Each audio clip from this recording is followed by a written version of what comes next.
Oui, j'ai deux, trois observations sur le projet de position écrite sur la libéralisation du transport national de voyageurs.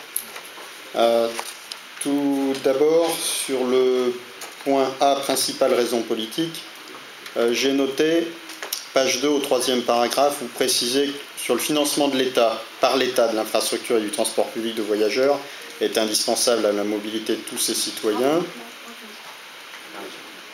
Slowly.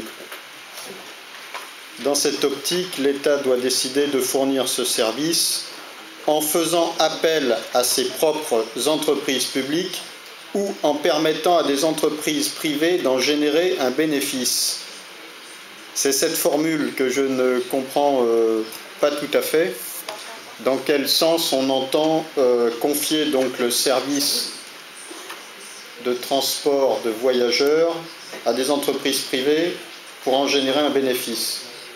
Car si le bénéfice est important, cela signifie qu'il dégage une marge substantielle qui pourrait être investie dans le transport ferroviaire. Donc la notion de confier à des entreprises privées pour en générer un bénéfice me gêne quelque peu.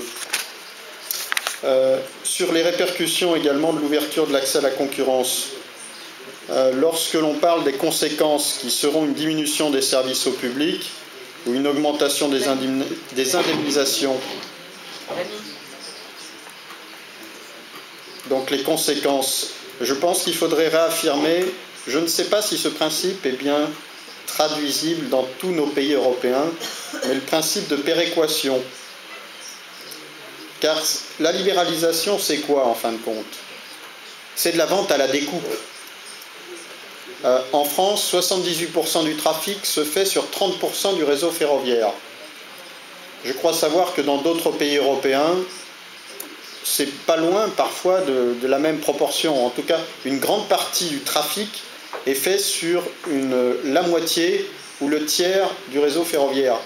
Ce qui signifie que la libéralisation n'a d'intérêt, n'a de sens économique que sur les 30 ou 40% de notre réseau ferroviaire qui est très pratiqué, donc très rentable. Et donc dans cette opposition politique, dans cette position politique, si on ne rappelle pas l'importance de la péréquation, à savoir que ceux qui ne veulent travailler que sur les 40% de lignes rentables doivent aussi payer pour les 60% restants, je crois que si on n'affirme pas une idée de la péréquation, on perd le sens de l'opposition politique. Sur les effets de la mise en adjudication concurrentielle, paragraphe C. Effectivement, lorsque l'on dit que les politiciens veulent imposer les appels d'offres et pensent que le service sera plus économique, au risque de provoquer, ils ont raison. Ils ont raison sur un seul point. Le service sera plus économique s'il se concentre que sur une faible partie du réseau. J'en reviens à ma première expression. Et donc cela est vrai en cas de réduction du réseau ferroviaire, donc en cas de fermeture de ligne, et donc en cas de réduction de l'effet réseau. Je crois que là aussi, il faudrait quand même le souligner. Enfin, l'avant-dernier paragraphe est intéressant, puisqu'on parle de prolongement d'une démarche purement idéologique dans laquelle la concurrence et les forces du marché, virgule, la main invisible sont vénérées. Je crois que quand on parle de main invisible, c'est une belle illustration. Il faudrait peut-être préciser que c'est la main invisible des intérêts privés. L'intérêt privé est toujours invisible. La puissance publique s'affiche toujours. C'est quand même une très grande différence et je pense que lorsqu'on utilise le terme main invisible, il faut aussi dire que c'est la main invisible des intérêts privés. Je vous remercie.